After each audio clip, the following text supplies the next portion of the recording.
Baik diskusi dan audiensi sepertinya salah satu solusi yang kita tadi perbincangkan ya untuk menjawab 52 juta DPS janggal ini. Nah tapi kalau untuk Pak Dendi ya dari perkumpulan ini sebenarnya yang mau dikejar dari tadi kecintaannya kepada penyelenggara pemilu tadi ya, mau bermitra dan lain-lain, apa sih Pak yang dikejar dari sebuah proses demokrasi yang sangat berwarna ini? Silakan Pak Dendi.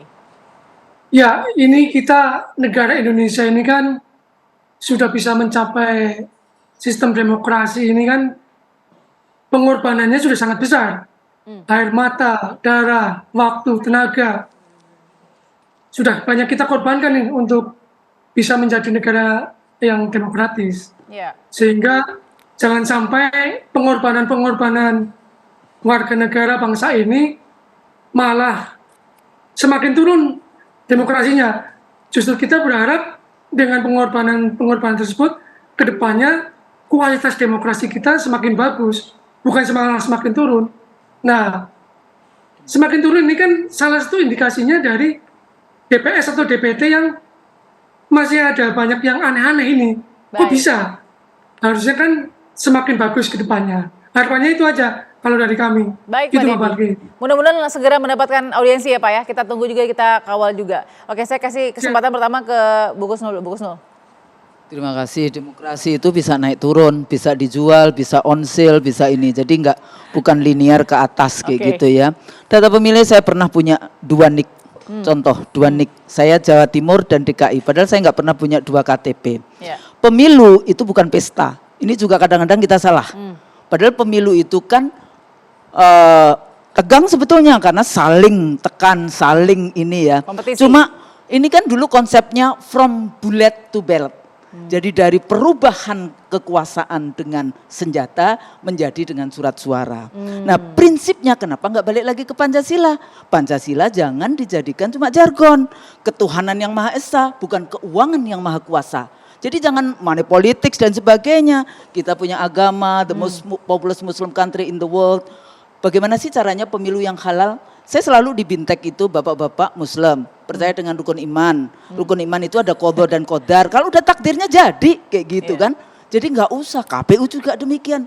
Jangan sampai nanti di yaumil hisab kita dijajarkan gitu ya. Iya, dihisab kayak gitu kan takut. Waduh, kayak ini gitu ngeri, ya. Ngeri. Oke, baik, jadi baik, itu, ini pesan akhlak yang perlu disampaikan kayak gitu. Jangan pisahkan agama dan politik.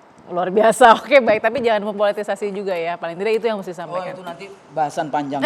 Oke baik Bu Gusnul, terima kasih. Shirley silakan. Shirley dulu nggak apa-apa, silakan.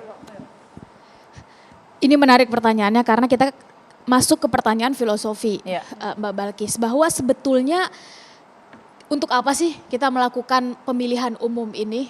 Apakah yang kita kejar menangnya atau suasana di mana rakyat punya kesempatan secara konstitusional gitu untuk terlibat aktif kan begitu, untuk memilih siapa pemimpinnya kan sebetulnya itu menjadi pertanyaan paling dasar. Dari situ kita akan tahu bahwa pemilu ini ditujukannya untuk siapa, kepentingan siapa yang sebetulnya sedang dibela. Namun terlepas dari semua itu, kami dalam hal ini ingin meng-highlight bahwa ketika semuanya dikembalikan dan kita fokus pada target, tujuan dan visi bersama, mungkin tidak sepenuhnya sama begitu, tapi kembali misalnya pada 4 pilar kebangsaan sebagai ruh kita bersama, warga negara dan penyelenggara, maka ketemu Pancasila tadi, Undang-Undang 1945 misalnya, Bhinneka Tunggal Ika, apapun agamanya, apapun etnis budaya kita diikat dengan itu. Dan pada akhirnya ketika kita bicara NKRI, maka jelas data-data seperti ini muncul di publik, media melihat, masyarakat pada akhirnya membaca, akan muncul distrust.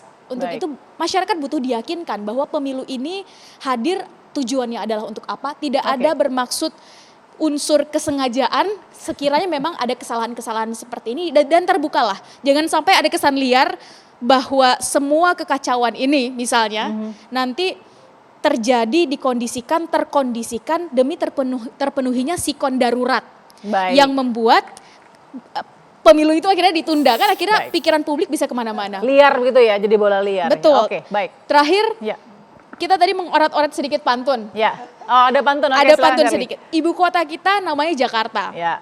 Dulu namanya Batavia. pemilu kita wajib jurdil dan terbuka. Jangan sampai ada kebohongan apapun di dalam data. Wah, luar biasa. Oke, baik, silakan Prof. Singkat, padat, silakan Prof. Wiwi.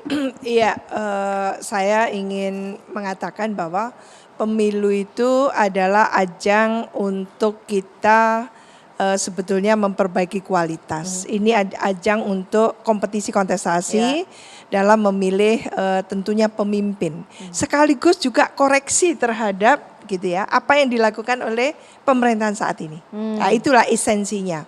Maka dengan esensi yang seperti itu tentunya kita masih ingat Indonesia merdeka itu tahun 45. Ya. Tapi baru pemilu pertama kali itu tahun 55. Lama kan gitu. 10 tahun. Setelah 55 baru lagi pemilunya tahun 71 gitu ya. Baik. Baru 5 tahunan ala Orde Baru. Oke. Setelah itu era reformasi seperti ini. Ya. Jadi sebetulnya kita tidak punya sejarah di mana kepala negara itu atau pemimpin itu dikompetisikan. Oke. Seperti itu karena MPR yang memilih kan gitu. Ketika dari rakyat oleh rakyat untuk rakyat kok terjadi distorsinya itu luar biasa. Oke. Jadi baik, bukan baik. kepastian, bukan satu keterukuran yang kita dapat, tapi sebaliknya adalah ketidakpastian, ketidakterukuran. Baik, Karena itu. apa? Terjadi distorsi dalam semua tahapan itu. Itu yang harus dihati-hati. Iya. Terima kasih. Iya, artinya apa? Kita harus membenahi law enforcement kita, penegakan hukum. Baik, terima kasih Prof. Wiwi, terima kasih Syarli Anavita, terima kasih juga Bu Kusnul dan juga Pak Dendi yang sudah bergabung di Perempuan Bicara. Mudah-mudahan akhir pekan lebih baik ya dengan pemikiran-pemikiran yang lebih memikirkan kebangsaan lah sekali-kali ya. Terima kasih, sehat selalu, sampai jumpa minggu depan.